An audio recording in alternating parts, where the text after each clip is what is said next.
Смотрите, какой большой и огромный планшет с очень-очень ярким экраном. Давайте так, чтобы не бликовало. Вот с очень-очень ярким экраном. И это у нас Blackview Mega 8. И как-то так странно было. Mega 1, Mega 2 и Mega 8. С фантазией как-то у компании Blackview не заладилось, но попытались сделать нечто большое под определенный сегмент. Объясню, под какой сегмент. Дело в том, что такой большой экран здесь очень хорош именно для работы, то есть потому что при подключении клавиатуры или мышки здесь можно включить ПК-режим, здесь он такой есть, слава богу, потому что я уж начал теряться в догадках, а для чего такое, особенно учитывая то, что здесь Unisoc процессор. Честно говоря, такое было сомнительное решение, однако это уже не те старые Юнисоки, которые были. Здесь не 610, не 600 там какой-то, здесь T620. Это вполне нормальный, уже мощный Юнисок. По крайней мере, по меркам самого Unisoc Tiger. Но поиграть на нем можно. Поиграть можно посмотреть, допустим, фильмы и даже что-то послушать. Здесь 4 динамика, нормальная музыка, скажем так, играет. А вот в остальном всем я все минусы вам расскажу и все плюсы расскажу. Сегодня будет абсолютно честный обзор, но при этом я вам скажу так, что если брать из Blackview Mega серии, то Mega 1 был один из самых интересных моментов. Его очень хорошо покупали, мы прям знаем отзывы по нему. Хотя в случае с компанией Blackview с обновлениями это достаточно печально. Дело. Здесь Android 15, хватит его надолго, но сам факт того, что вот они вот это вот создали. Поехали, ребят, сейчас мы его распакуем, потом посмотрим, сколько он стоит, почитаем его характеристики, конечно же, перейдем, поиграем, потестируем и будет нам понимание. Но, в свою очередь, скажу спасибо огромной компании Blackview за очень классный комплект, потому что под такой планшет купить, например, чехол будет действительно проблема. И вот то, что сейчас есть в комплекте, вы сейчас увидите, даже стекло защитное положили, да и пленка наклеена уже. В общем, переходим.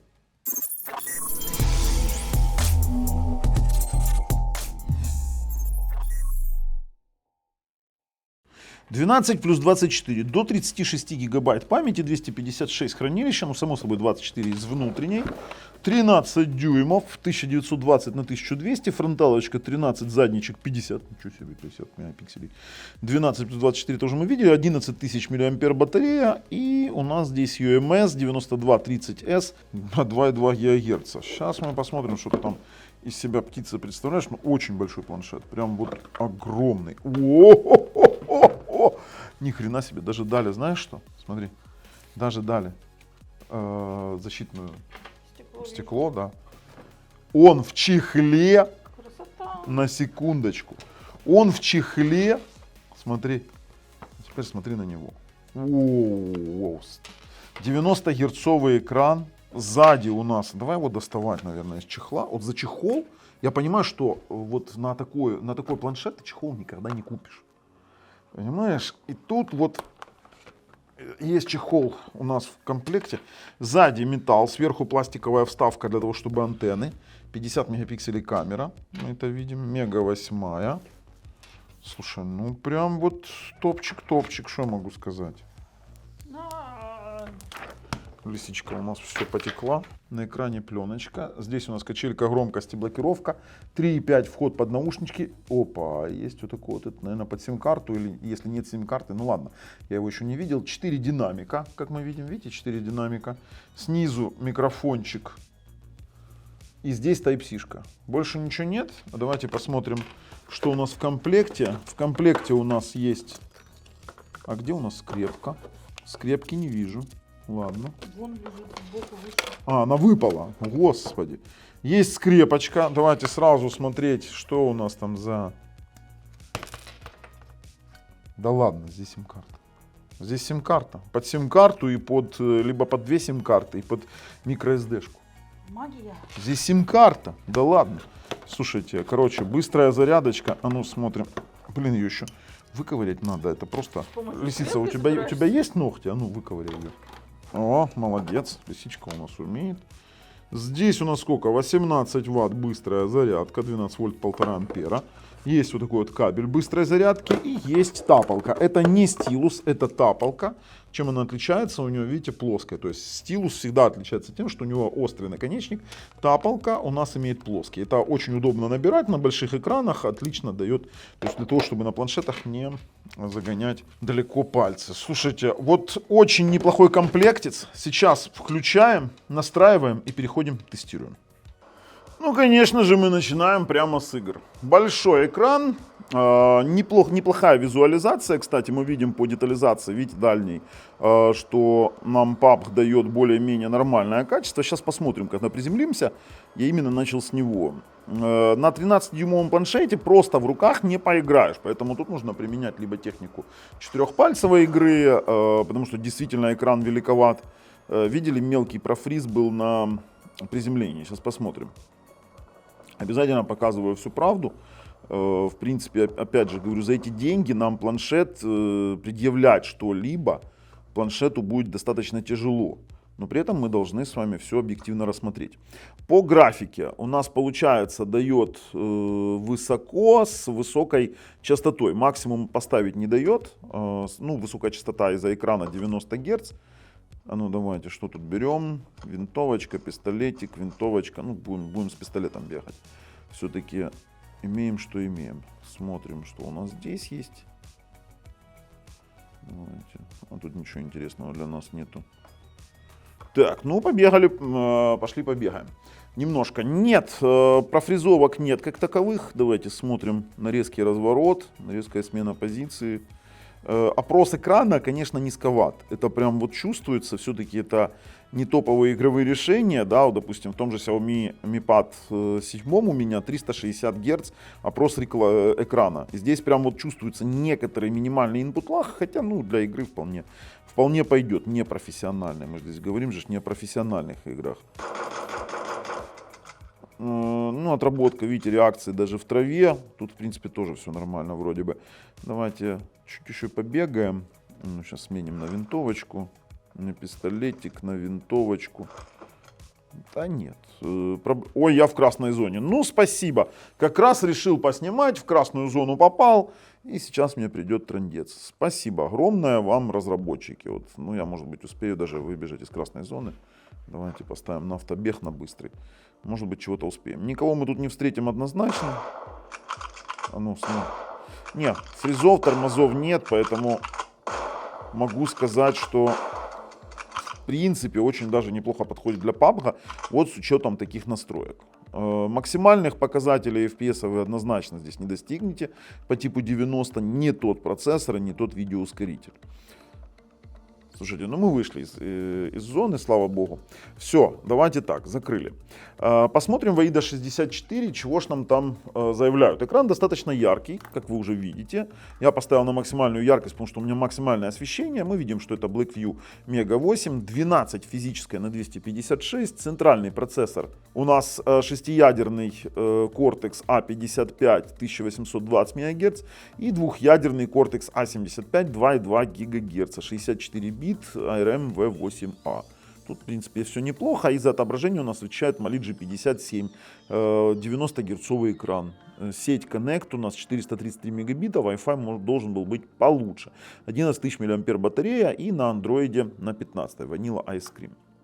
Слушайте, в самих настройках, допустим, того же самого андроида тут ничего интересного для нас нет. Есть только то, что у нас есть сим-карта. Кстати, нам нужна сим-карта, Леночка. Ну дай-ка нам какую-то сим-карту и дай нам, пожалуйста, скрепочку. Мы сейчас с тобой запилим тут тест. Давайте открываем лоточек.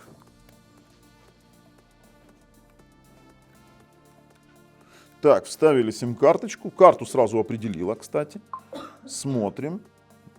Отложили скрепку и выключим Wi-Fi. Вот если сразу проверять, то давайте сразу проверять. LTE без плюса, то есть у нас нет с вами агрегации. Установим спид-тест. Слушайте, ну экран настолько яркий, что я, наверное, чуть его прикручу. Сильный пересвет, прям очень яркий. Именно очень в пересвет уходит. Давайте проверяем с вами LTE режим 4G.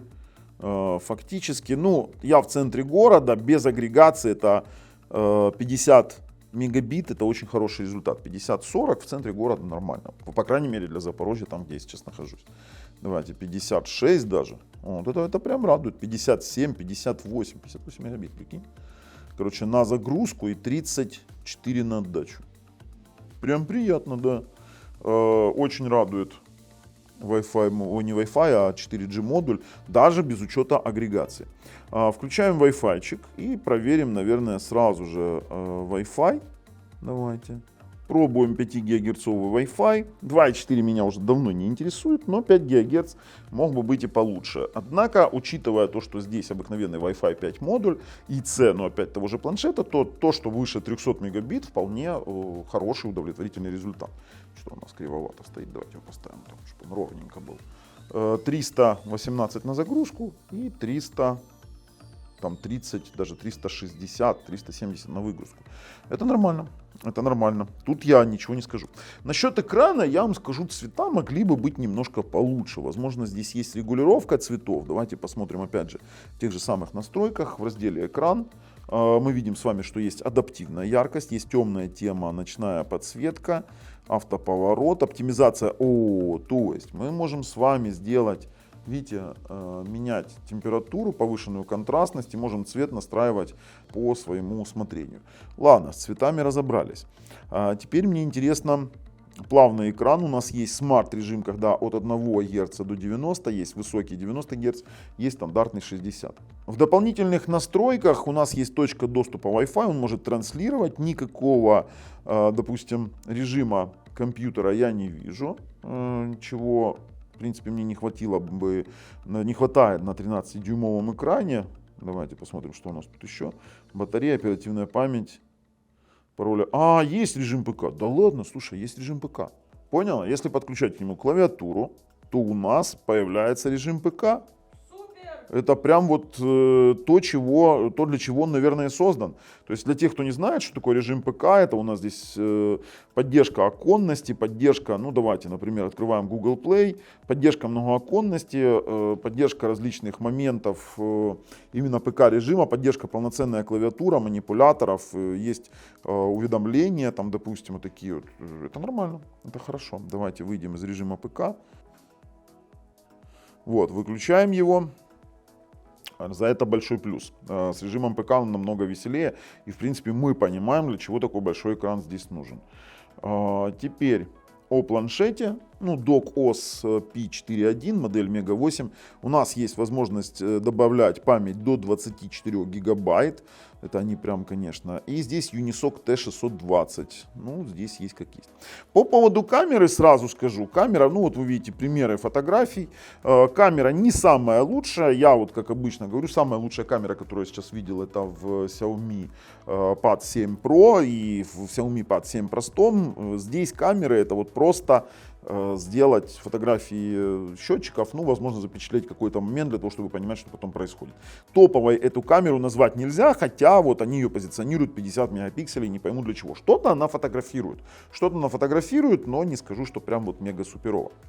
Так, давайте попробуем Shadowguns Legends, очень интересный момент. Объясню, Shadowguns Legends очень требовательная игра. Здесь мы сможем играть на средних 30 FPS. Говорю сразу, рассчитывать на то, что вы там будете гонять на ультрах, я вот вообще даже не советую. Звук. На планшете звук очень неплохой.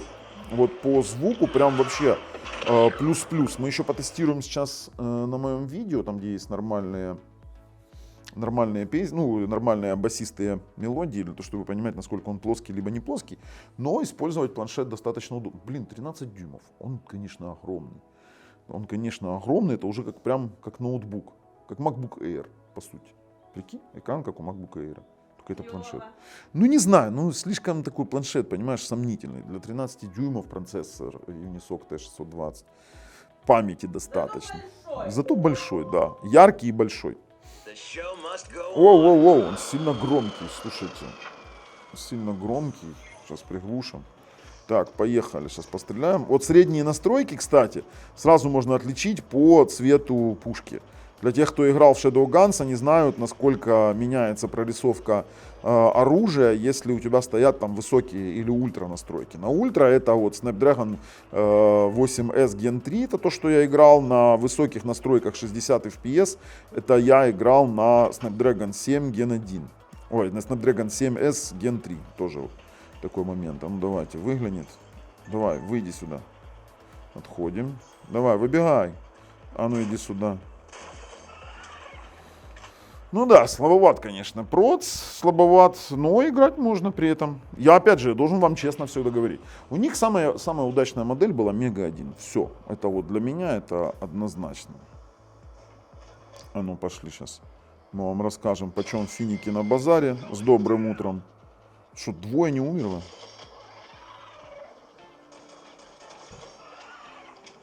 Двоих приложили.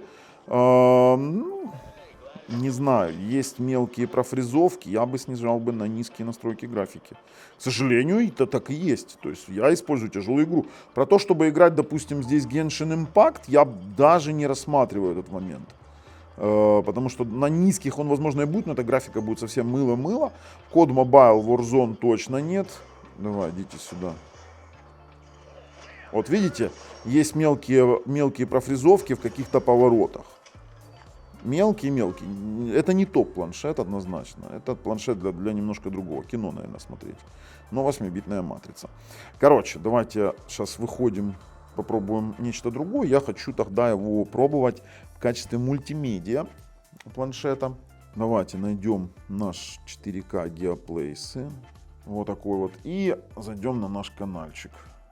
Давайте, у нас там есть одно интересное видео. О, здесь можно и звук потестировать. А ну. Звук неплох. Звук для планшета очень неплох. Чуть-чуть не хватает басов, но это уже мои придирки больше. Это уже больше мои придирки. Статистику для сисадминов не дает включать. Ладно. Пробуем декодировать 1080p 60 Гц. Максимально, что декодирует. Очень неплохо. Очень неплохо. Яркий экран. Смотрите. HDR, правда, не декодирует, но, блин, на этом можно смотреть и кино, и ютубчик без проблем. Звук отрабатывает отлично. Звук у нас 4-динамичный, да, поэтому, в принципе, можно наслаждаться этим делом. Звук неплох. Все. Это вот мой вердикт. Хотя басов бы я бы добавил бы. Басов я бы добавил. Вот чуть плосковатый, да, такой. Лисичка слушает. А лисичка говорит, ей все нравится. Она далеко находится. Для браузинга тоже подходит отлично. Диктофон есть. А ну, в диктофоне случайно нету функции искусственного интеллекта? Нет. К сожалению, такого ничего нет. Так, смотрим. Тут должен быть акселерометр. А ну, давайте. Оу, yes. Оу, yes. Можно как на машине играть. А ну, давай, повернули. Повернули. Ну, давай. Повернули. Давай изменим угол и поехали покатаемся. Звук громкий сильно. Давайте тише сделаем. Кстати, Real Racing прикольно. Тут играть как и в асфальт. А что я не газую? А, я гоню, короче, я понял. Я думал здесь педальками, а здесь как-то я на акселерометре не каждый день играю. Ну, это приятно. Графичка приятно отрабатывает в Real Racing. Ну, давайте. Симпатично, симпатично. Слушайте, ну, в принципе, вот вы сейчас смотрите, как я играю. Будет же, наверное, вопрос, а сколько же там баллов в Antutu? С этим, в принципе, тут нечего мне дальше заморачиваться. В Antutu у нас есть скромные, скажем так, 300 с мелочью баллов, 300 тысяч, 351 284 балла. Теперь тест на мультитач, 10 тачей. Ну, достаточно слабая герцовка опроса, вот поэтому в играх в активных по типу PUBG, видите, они мерцают, по типу PUBG, если, допустим, у меня, я же говорю, в PAD 7 360 Гц, то тут, ну, я даже не знаю, как это все измерить, по типу PUBG будет достаточно тяжело целить, потому что есть очень небольшое, скажем так, input lag. Слушайте, есть рабочее пространство. Что это у нас за рабочее пространство? Сейчас посмотрим. Что они нам в рабочем пространстве предлагают? Я думаю, что какое-то секретное пространство, не знаю. А ну-ка, настройте. Ах, все понятно, это нам вообще ничего не интересно. Есть WPS Office, есть даже FM радио, которое, скорее всего, требует наушники для подключения. Но у нас есть 3.5 выход под наушники. Слушайте, в принципе, я вам скажу, больше здесь смотреть особо нечего. Давайте еще одну игру какую-то запускаю и будем проходить, делать выводы. Так, ну и напоследок поиграем War Robots. Я вам скажу... Сейчас посмотрим, что у нас получится.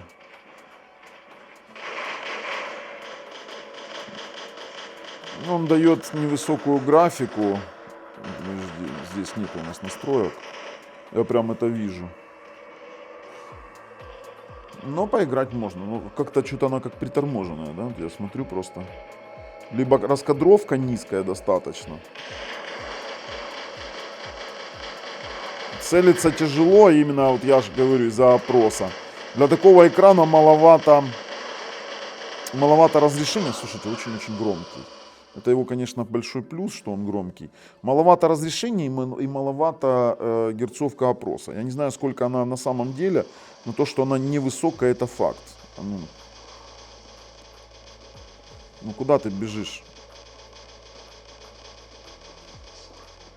Куда ты бежишь? Есть, еще одного прибили. А ну давай, последнего, и уже будем идти делать выводы. Ну куда ты побежал? А, вот еще один. Да, здравствуйте. Вас беспокоит бухгалтер Тамара Андреевна.